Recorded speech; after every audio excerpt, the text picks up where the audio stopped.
श्रीमद् भगवद गीता का अध्याय 2, जिसमें भगवान श्री कृष्ण ने अर्जुन को कर्मयोग का उपदेश दिया, कुरुक्षेत्र के युद्ध भूमि में घटित हुआ था।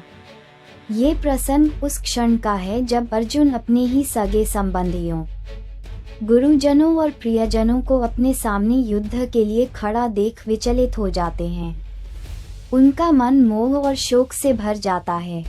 वे अपने गांडीव धनुष को रखकर युद्ध करने से इनकार कर देते हैं।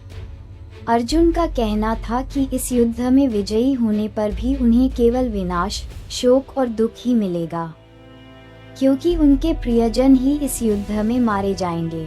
अर्जुन धर्म संकट में पड़ गए थे और उन्हें अपने कर्तव्य का मार्ग स्पष्ट दिखाई नहीं दे रहा था। ऐसे संकट के समय भगवान श्री कृष्ण ने अर्जुन को कर्मयोग का उपदेश दिया।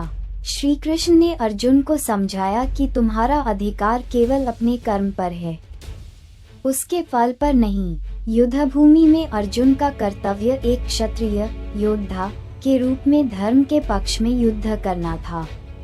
अर्जुन का संकोच और मोह उन्हें उनके धर्म कर्तव्य से विचलित कर रहा था।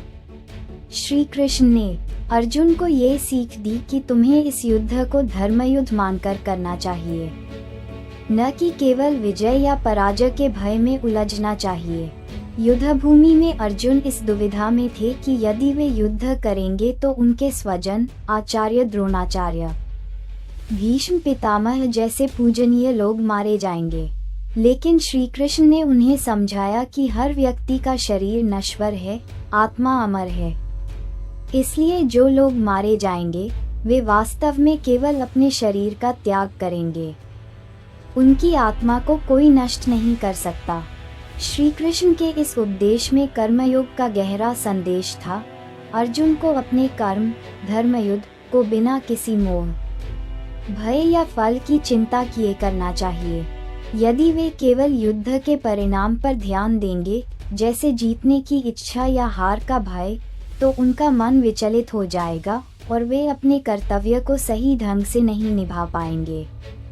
श्री कृष्ण ने कहा कि सफलता और असफलता के बारे में सोचकर कर्म करने से व्यक्ति मोह और निराशा का शिकार होता है, जबकि निष्काम भाव से कर्म करने वाला व्यक्ति शांति और संतुलन में रहता है।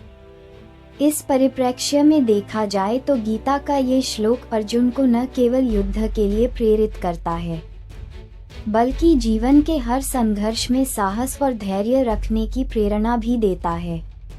युद्ध भूमि में अर्जुन को कर्मयोग का ये ज्ञान देना इस बात का प्रतीक है कि चाहे परिस्थितियां कितनी ही कठिन क्यों न हों, व्यक्ति को अपने कर्तव्य का पालन बिना फल की चिंता किए पूर्ण निष्ठा और समर्पण के साथ करना चाहिए। यही गीता का संदेश हर मनुष्य के लिए जीवन का मार्गदर्शन है। कर्म करो, फल की चिंता मत करो। अगर आप भागवत गीता के सारे अध्याय का सार सुनना चाहते हैं तो चैनल को सब्सक्राइब करें। धन्यवाद।